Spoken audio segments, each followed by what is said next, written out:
Hello and बख़ैर रागली to all of you. मैं हूँ फ़खर यूसुफ़ज़ई और आप देख रहे हैं इस वक्त डिबेट विद फ़खर। और आज की डिबेट में बात करेंगे दो बड़ी अहम चीज़ें हैं। एक तो चाइना इंडिया के हवाले से और दूसरा खालिस्तान के हवाले से हम अक्सर बात करते रहते हैं। तो उनके एक पन्नू वो है कि मन्नू है, उन्होंने कोई धमकी दी हुई थी कि जी एयर इंडिया में लोग ट्रैवल ना करें। हम अपने लोगों को कहते हैं, बता रहे हैं कि वो ट्रैवल ना करें, ये ना हो कि उनकी ज़िंदगियाँ जो है वो कहीं ज़ाया ना हो जाए। क्या कहानी है इस हवाले से, इंडियन गवर्नमेंट ने क्या एक्शन किया, इस हवाले से बात करेंगे। और लद्दाख के ऊपर हम बहुत हमने सुना है, बात भी की है, मीडिया में बहुत खबरें भी आई हैं। वहाँ के गवर्नर हैं, लेफ्टिनेंट गवर्नर जो है उनके आए हैं मिश्रा साहब। वो क्या कह रहे हैं मोदी जी के हवाले से, और चाइना को क्या बात कर रहे हैं। तो इस हवाले से भी आज बात करेंगे। और दोनों इश्यू पे बात करने के लिए हमें जॉइन कर रहे हैं senior analyst from India doctor Abhishek Mishra ji. Mishra साहब, thank you very much for joining my show. Always a pleasure Fakhar भाई, ऑलवेज अ प्लेजर। आपको मखा मोपा खैर और आपके सभी दर्शकों को थैंक गुड यू, इवनिंग, नमस्ते। बहुत शुक्रिया, बहुत शुक्रिया। Same to you. अच्छा डॉक्टर साहब, एक तो थोड़ा-सा आते हैं कि एनआईए ने जो एक वो किया हुआ है कि मतलब जिस तरह की Indian government NIA books terrorist Pannu under UAPA for threatening passenger air India. Sir क्या मतलब, ये सुना था मैंने, इसमें कोई वो नहीं है कि ये खबर मैंने नहीं सुनी थी कि ये हो जाएगा, वो हो जाएगा। पहले वर्ल्ड कप के हवाले से भी इन्होंने कुछ थ्रेट्स दी हुई थी। फिर एयरलाइंस के हवाले से इन्होंने दी है। क्या है, कहानी क्या है? और इंडिया मतलब इंडियन गवर्नमेंट इनके खिलाफ क्या एक्शन ले रही और ले सकती है?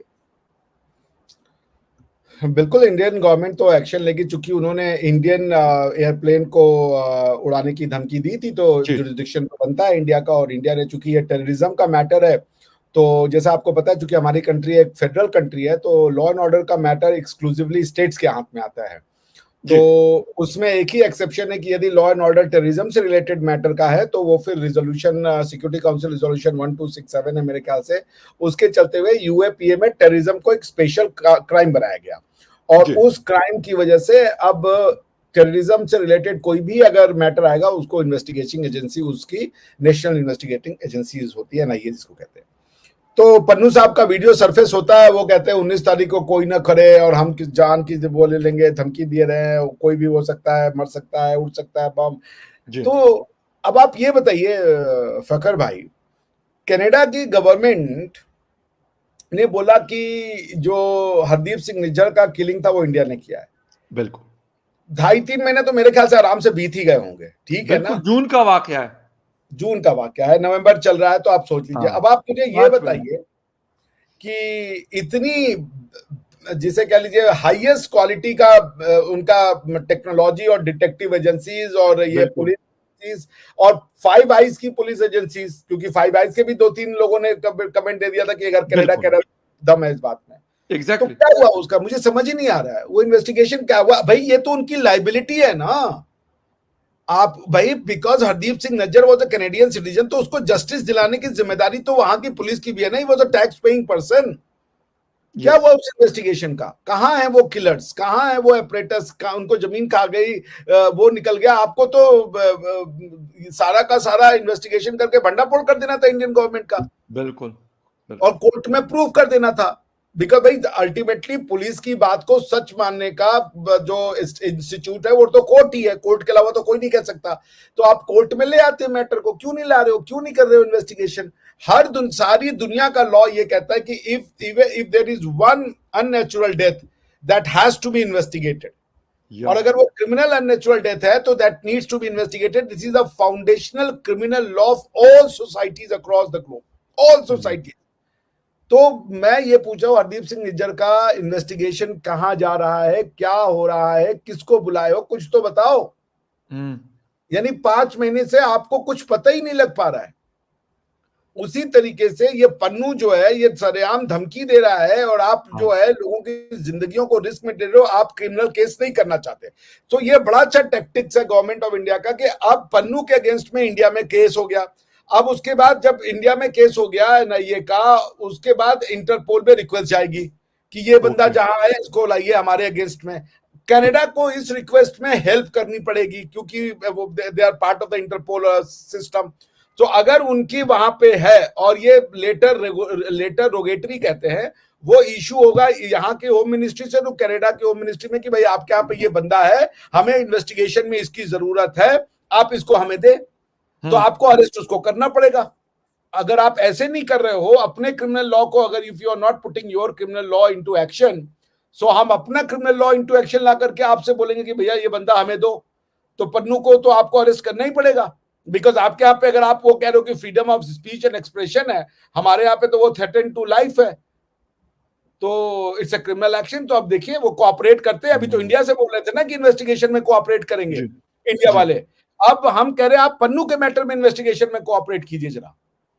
अच्छा डॉक्टर देखिए साहब, ऐसा कोई मतलब बीच में है कि लोगों के कि अगर कनाडा कहता है इंडिया को कि भई ये फलाँ बंदा हमारे हवाले कर दे और इंडिया कहता है कि ये फलाँ-फलाँ लोग हमारे हवाले कर दे, तो इस तरह की कोई एग्रीमेंट या कोई ऐसी चीज़ है दोनों कंट्रीज़ की?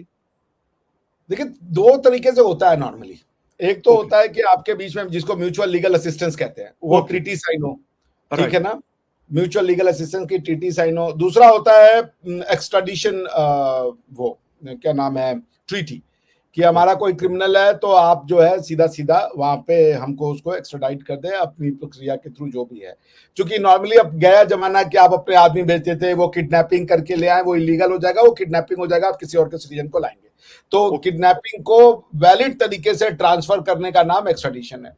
दूसरा ये है कि अगर कोई बंदा है उसके अगेंस्ट में इंडिया में अगर वारंट इशू हुआ है, तो फिर आप इंडिया के वारंट को अपना वारंट समझ के एग्जीक्यूट करें, ठीक है ना? और आप उसको बंदे को इंडिया भेजने की तैयारी करें म्यूचुअल लीगल असिस्टेंस में। अगर इंडिया को इन्वेस्टिगेशन में एक्सेस चाहिए, आपके जहां पे बैंक डिटेल्स चाहिए, यानी कि इंडियन पुलिस को यदि कनाडा के सॉइल पे इन्वेस्टिगेशन कैरी आउट करने के लिए कोई भी असिस्टेंस चाहिए, आप उसमें वो करेंगे। एंड मेरे ख्याल से इंडिया एंड कनाडा के बीच में, अगर मैं गलत नहीं हूं, तो म्यूचुअल लीगल असिस्टेंस ट्रीटी जो है वो बिल्कुल होगी, साइन होगी। हुँ, और जो मेरे पास डेटा है उसके हिसाब से बिल्कुल है, 1995 में ही साइन कर दिया गया था, treaty between the government of Canada and the government of republic on India on mutual assistance in criminal matters. Okay, तो they right, are bound by the law. ये 1995 की ट्रीटी है, तो उनको अब तो उनको कोऑपरेट करना ओके, पड़ेगा, बिकॉज इंडिया अभी तक अपने हिसाब से इंडिया उनके ऊपर छोड़ रहा था कि तुम एक्शन लो। अब जब हम एक्शन लेंगे तो आप legally under the international law, because of the mutual, ये जो क्रिमिनल लीगल असिस्टेंस ट्रीटी है, आप बाउंड है कि हमें आप पन्नू तक आप एक्सेस दीजिए। हम इन्वेस्टिगेट करना चाहते हैं उसके यहाँ कितने पैसे आते हैं, कहां से पैसे आते हैं, कहां रहता है, किससे मिलता है, ये सारी जानकारी हमको चाहिए। Now Canada is bound, Canada wanted India to assist in investigation, so you should also reciprocate. Now you should also assist in the investigation. आपने तो निज्जर के उसमें कोई हमसे असिस्टेंस मांगी नहीं। हमने आपसे कहा कि आपको क्या असिस्टेंस चाहिए, वो जयशंकर साहब बार बार बोल चुके हैं कि आपको असिस्टेंस क्या चाहिए बताइए, we are hmm, ready to hmm, acknowledge. वो बता ही नहीं रहे कि क्या असिस्टेंस चाहिए, उनको कुछ नहीं बताते। वो निर्जर का मामला तो हुँ, खाली पार्लियामेंट के फ्लोर पे हुआ और खत्म हो गया। वो तो नॉर्मल क्रिमिनल लॉ भी नहीं प्रोसीड वो कर रहे, जैसे करीमा बलूच का वो हुआ था, उसको तो कम से कम उन्होंने सुसाइड करके पैक्ट को बंद कर दिया था। इसको तो ये कह रहे हैं कि ये हत्या है, उसके बाद भी आप इन्वेस्टिगेशन क्यों नहीं कर रहे हो? 90 डेज का होता है from the death of filing of an FIR, कि 90 डेज में आपको इन्वेस्टिगेशन कंप्लीट करके चार्जशीट लगा देनी। कहा गया भाई, आप ही बता रहे हो जून से हुआ ये मैटर, हाँ, वेयर इज द बिल्कुल, चार्जशीट? अगर हुँ, चार्जशीट नहीं है तो क्लोजर रिपोर्ट ही डालो, क्लोजर रिपोर्ट में कुछ सामने आए, कुछ तो डालो, पेपर तो डालो कि what have you done as far as the killing of Hardeep Singh Nijjar is concern. हुँ। अच्छा डॉक्टर साहब, पन्नू के हवाले से ये कहा गया कि ये अमेरिका में रहता है, कभी-कभार शायद कनाडा भी चले जाते हैं। तो इस तरह की भी कोई चीज़ है कि इंडियन गवर्नमेंट जो है वो यूएस गवर्नमेंट से ये कह सकती है या फिर उनको पकड़वा के हवाले करवा सकती है? हाँ, अगर आपके पास वारंट हो जाता है तो फिर आप लेटर रोगेटरी इशू करके आप बिल्कुल करवा सकते हो कि भाई ये बंदा हमारे यहाँ पे है, ये जी, इन्वेस्टिगेशन में हमें हेल्प चाहिए, आप इसको हमारे हवाले करो। एक्स्ट्राडिशन बिल्कुल मांगा जा सकता है। जैसे देख लेना, नीरव मोदी का मैटर है। जी। नीरव मोदी क्या हुआ था, वो यहाँ से बैंक में घोटाला करके भाग गया यूके में। बिल्कुल सर, गवर्नमेंट ऑफ इंडिया बिल्कुल। कह रही है उसको भेजो हमारे यहाँ पे, उसके अगेंस्ट में क्रिमिनल मैटर्स चल रहे हैं। अभी तक इंडियन गवर्नमेंट इनको परसू नहीं कर रही थी, अब गवर्नमेंट ऑफ इंडिया हुँ। इनको परसू कर रही है। ये जो पन्नू और इस टाइप के जो लोग हैं जो जी, आकर जी, के जी। बेकार की बातें करते हैं, और इसका हमारे यहाँ के जो हमारे सिख भाई बहन हैं उनसे कोई लेना देना नहीं है। ये हुँ, वो नहीं है उनमें से, बिल्कुल। ठीक है ना? उनको बिकॉज वो रिप्रेज़ेंट नहीं कर रहे हैं। कनाडा में भी जो हमारे 90% 95% जो बेचारे सिख भाई, वो इनकी वजह से डर के रहते, उनकी वजह से बिल्कुल इनका सही, फ्रीडम ऑफ स्पीच बिल्कुल सही। एक्सप्रेशन वायलेट हो जाता है। हुँ। तो बिल्कुल अब गवर्नमेंट ऑफ इंडिया इनको लीगली परसू कर रही है, and I hope that western civilisation will help, और उनको करना पड़ेगा, ये कोई ऑप्शन नहीं है उनके पास। Okay, fine.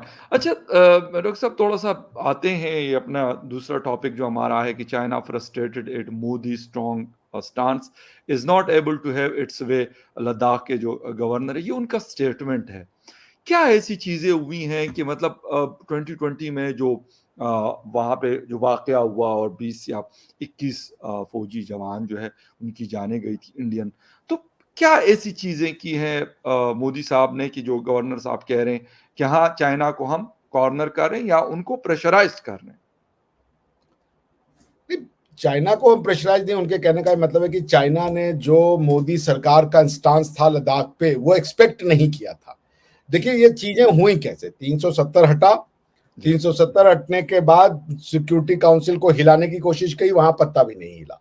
जी। उसके बाद इंडिया ने क्या किया, लद्दाख को और जम्मू एंड कश्मीर को तोड़ के 2 स्टेट यूनियन टेरिटरी बना दिया।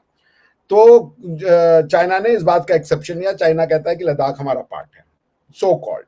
वैसे तो उनका जी। दिल्ली और गाजियाबाद भी उन्हीं का पार्ट है, क्योंकि कोई कभी कोई चाइनीज यहाँ पे आ गया था घूमने के लिए, आप समझ रहे ना उनका ये कॉन्सेप्ट है। जी। सही। तो वो अब उन्होंने लद्दाख वो अभी, और बाकी क्या होता था कि ये जो चाइनीज एग्रेशन है ना, चाइनीज एग्रेशन का ये कि ऐसे लाके खड़े हो जाओ, बाकी वाला डर जाएगा, ऐसे ही हाथ नहीं देगा। आप अच्छा। समझ रहे हैं, मारने से जी, ज्यादा होता है कि बस यूं कर दीजिए, जिसको हम कहते हैं अपनी भाषा में असॉल्ट। बैटरी से ज्यादा असॉल्ट का घातक होता है, आप समझ रहे हैं। जी। आप 90% लोग असॉल्ट का मतलब था बस जेस्चर, बैटरी का मतलब होता है जेस्चर का कंप्लीट हो जाना, फिजिकल एक्शन का कंप्लीट हो जाना। तो आप असॉल्ट कर दीजिए ना, आधा से ज्यादा लोग वहीं पे वो खत्म हो जाएंगे। तो चाइना का वही है, असॉल्ट। उन्होंने हुँ, अपनी आर्मी भेज दी, अपना पूरा का पूरा डिवीजन शिफ्ट किया। उन्होंने कहा कि इतनी बड़ी मूवमेंट को देख करके Modi will come under pressure और वो निगोशिएट करेगा। मोदी ने किया उल्टा, मोदी ने every single Chinese was matched by every Indian Indian soldier. हर चाइनीज सोल्जर के बदले में मोदी ने लद्दाख में सारे के सारे सोल्जर्स खड़े कर दिए। और हुँ। 5 तब तक हमारे राफेल्स के, वो भी राफेल जो वो थे, वो भी आ गए थे हमारे पास, जो हवाई जहाज, लड़ाकू हवाई बिल्कुल, जहाज। बिल्कुल। So China didn't expect, then happened Galwan. Galwan में हमारे सोल्जर्स और उनके सोल्जर्स आई टू आई आ गए। और उसके बिल्कुल। बाद चाइना ने रात में कुछ बदमाशी करने की कोशिश की, तो उन्होंने लकड़ियों पे वो बार्ब्ड वायर बांध के और कुछ हथियार टाइप का हुँ, बना रखा था, उससे फाइटिंग हुई। हमारे सोल्जर भी गए और उनके सोल्जर्स भी बिल्कुल, काफी संख्या में गए, हालांकि उन्होंने कभी एक्नॉलेज नहीं किया। नहीं बारीक किया। 2-3 लोगों को छोड़ के यस, उन्होंने नहीं एक्नॉलेज किया कि क्या हुआ था। यस। हालांकि ऑस्ट्रेलियन मीडिया की रिपोर्ट थी और इटालियन मीडिया की रिपोर्ट थी जो मैंने पढ़ी थी, कि उनके भी अच्छे खासे करीबन 50-60 जो जी, सोल्जर्स थे उनकी डेथ हुई थी। क्योंकि अनलाइक इंडिया, यहाँ पे तो जब एक सोल्जर जाता है तो फिर उसकी डेड बॉडी जाती है, पूरा गांव मोहल्ला तो आपको पता चल जाता है बिल्कुल, कि बिल्कुल, हुआ फ्लैग होता है उसके ऊपर और सारी चीज़ें क्या। होती हैं। तो आप उसको छिपा नहीं सकते। तो China didn't expect India to respond कि ये होगा, हुँ, और दुनिया इंडिया के साथ खड़ी हो गई। चाइना सही। इसको भी उम्मीद नहीं किया था, क्योंकि दुनिया ने कहा कि इंडिया के पास हक है चाइना से लड़ने का।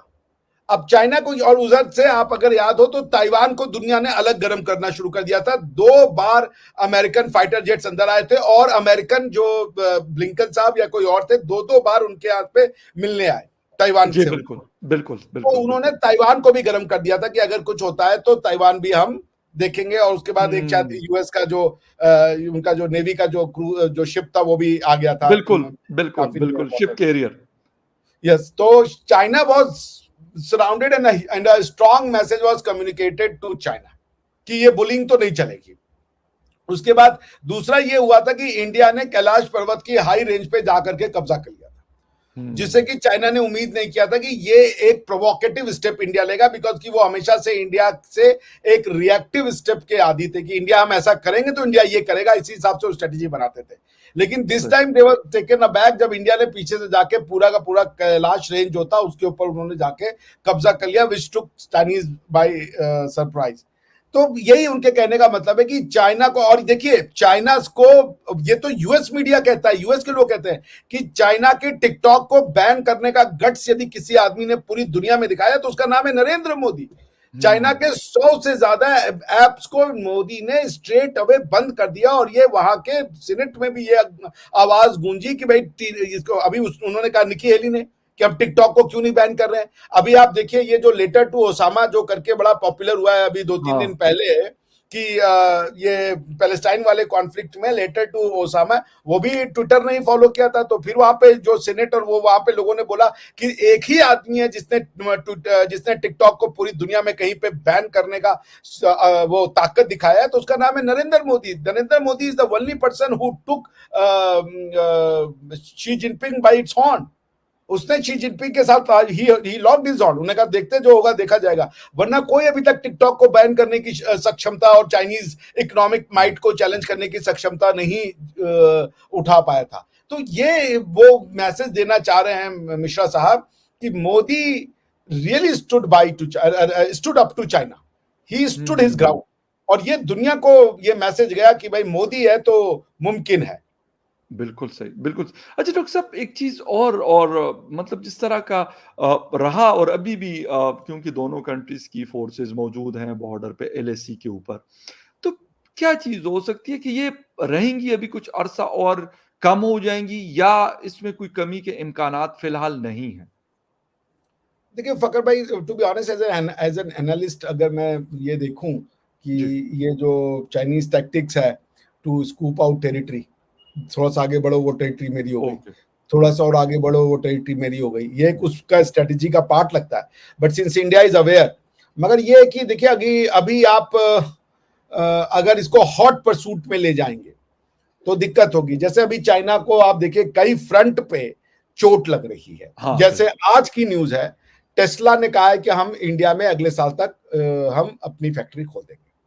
उसके बदले में गवर्नमेंट ऑफ इंडिया ने कहा कि 1 साल तक जो टेस्ला की जो कारें हैं वो इंडिया में बाहर से बन के आएँगी। ये हमारी अंडरस्टैंडिंग हुई है कि जी, 1 साल तक टेस्ला की कंपनियां आएँगी, उसके बाद टेस्ला अपना यहाँ पे मैन्युफैक्चरिंग यूनिट लगाएगा। राइट। टेस्ला की मैन्युफैक्चरिंग यूनिट हो रही है, दुनिया के हर एप्पल ने जो है एप्पल 15 इस बार दुनिया में जो लॉन्च किया वो मेड इन इंडिया हुआ। चाइना में जो इस बार एप्पल 15 बिका है वो मेड इन इंडिया है। एंड चाइनीज जो उनका वाइबो और ये दूसरे जो उनके सोशल मीडिया प्लेटफॉर्म है, they were riddled with hatred for India और रेसिस्ट कमेंट की ये तो घटिया क्वालिटी है एंड ये है एंड वो है। तो राइट। चाइना इज जिसे कह लीजिए ना फीलिंग द हीट, कि ये जो और ये इसी हीट का नतीजा है कि Xi Jinping had to hold a bilateral with Biden. या उनको बिल्कुल। बोलना पड़ा, क्योंकि अगर याद कीजिए जब हेनरी किसिंजर गए थे तो बाइडेन ने ये कहा था, I distinctly remember, President Biden ने कहा था कि भाई it is easy for Henry Kissinger to meet to Xi Jinping than the President of United States of America. उसके बाद ये जो बाइलेटरल जो है वो बिल्कुल। ऑर्गेनाइज पाया गया है। तो चाइना को भी समझ में आ रहा है कि कोरोना दुनिया माफ नहीं करेगी। उसके बाद आपके जो ये सप्लाई चेन को जो दुनिया ने आपको ये सौंप दिया था कि आप दुनिया के फैक्ट्री हो, you will produce the goods for the world, दुनिया ने ये समझ लिया हुँ, कि ये खतरनाक है। उन्होंने उसको शिफ्ट करने का मौका छोड़ना नहीं चाहते। इंडिया जो है इसका मेजर बेनिफिशियरी बन रहा है, चूंकि इंडिया ही है जो वो टेक्नोलॉजी और वो वर्कफोर्स और वो लैंड और उस स्केल का मैन्युफैक्चरिंग यूनिट हुँ। बनाने की कुव्वत रखता है। तो they are feeling the heat. तो उनको ये उम्मीद नहीं थी कि Modi will take them on militarily, Modi will take them on diplomatically, Modi will take हाँ, them on economically, and economically Modi yes. Will take them on in manufacture center. तो ये जो मेक इन इंडिया है, now it is showing its true, जिसे कह लीजिए it's promise. हुँ, तो China को समझ में आ रही है बात। यही बात बीडी मिश्रा साहब कह रहे हैं कि जो गलवान में हुआ वो पहले हो नहीं रहा था नॉर्मली। गवर्नमेंट खड़ी हो गई, गवर्नमेंट ने सही। कहा इनफ इज इनफ, टिकटॉक को बैन कर देना, 100 चाइनीज ऐप को बंद कर देना, बैन कर देना। फकर भाई, चाइना के इट वाज नॉट एन बिल्कुल, इजी, नॉट एन बिल्कुल। Easy. No doubt about that और बिल्कुल सही है कि दुनिया ने जिस तरीके से चाइना को एज ए मैन्युफैक्चरिंग हब लिया हुआ था, तो शायद उसमें उन्होंने कुछ ऐसी चीज़ें की लास्ट कुछ ईयर्स में, जिसकी वजह से लोग भी डर गए कि यार ये पॉसिबल नहीं है कि अगर आप एक के ऊपर इतना सारा जिसे कहते हैं ट्रस्ट करते हैं और वो कहता है कि नहीं जी मैं ये बंद कर दूँगा, तो फिर दुनिया के लिए सर्वाइव या कंट्रीज़ के लिए सर्वाइव करना मुश्किल हो जाएगा। जिसकी वजह से अब वो नई जगह ढूँढ रहे हैं, जिसमें चाइना तो ख़ैर फ़िलहाल चल रहा है, बट जिसमें इंडिया भी शामिल हुआ और हो सकता है कि इन फ्यूचर कोई और कंट्रीज़ भी इस दौड़ में शामिल हो जाए। डॉक्टर साहब थैंक यू वेरी मच, आपके टाइम का बहुत शुक्रिया कि आपने शो जॉइन किया। And viewers thank you very much for watching debate with Fakhar Yousafzai. किसी और डिबेट में फिर मिलेंगे, तब तक के लिए take care and bye. Bye, good night. Thank you doctor साहब।